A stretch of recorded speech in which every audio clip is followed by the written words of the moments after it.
আজকেও গেছিলাম মায়ের সাথে পয়লা বৈশাখের কেনাকাটা করতে। চারিদিকে এত রঙিন জিনিস দেখে মনটা সত্যি ভালো হয়ে যায়। আর আজকে গেছিলাম বেসিক্যালি ভাইজিদের জন্য জামা কাপড় দেখতে, তার সাথে মামামেরও কয়েকটা জামা খুব পছন্দ হয়ে গেছিলো।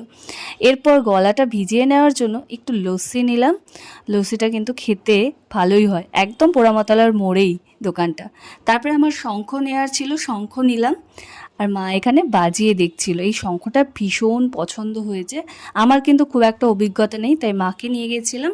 এরপরে একটা ঘন্টা কিনেছি। আর এই জিনিসটা দেখো কতটা ইউনিক।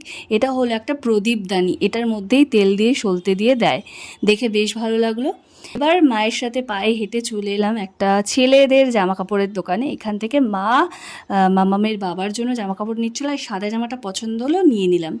তারপরে বাড়িতে চলে এসেছিলাম, চা খেলাম। মাথাটা এত ধরেছে, চারিদিকে বৃষ্টিও হয়েছে, ঠান্ডা ঠান্ডা ওয়েদার, কিন্তু গরম কমছে না।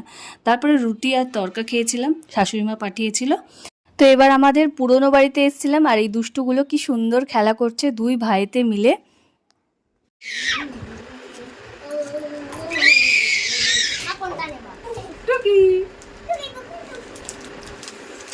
আজ বর্দা মার্কেটে গেছিলো আর সবার জন্য জামা কাপড় এনেছে। এই সুন্দর শাড়িটা আমার জন্য এনেছে, আর সবার জন্য জামা কাপড় এনেছে, ছোটোগুলোর জন্য, বড়দের জন্য শাড়ি।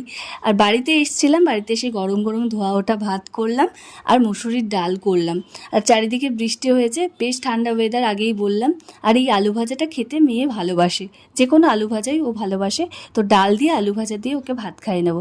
আমি ওর ভাতটা আগে নিই চটকে, তারপর ডালটা দিয়ে খাওয়াই। বাটি করেই সবসময় ডাল নিই। এরপর ওকে খাইয়ে দাইয়ে আমরাও খেয়ে নিলাম। রাতে শুতে আসার সময় ওকে জামাগুলো পরিয়ে পরিয়ে দেখছিলাম। এই জামাটা আমি এনেছি, আর এই জামাটা আমার জ্যাঠা শ্বশুর পয়সা দিয়েছিল, এই জামাটা কিনে দিয়েছি। কত জামা কাপড় হয়েছে ফোল্ড করার। আজকের মতো এটুকুনি, দেখা হচ্ছে পরবর্তী ভিডিওতে।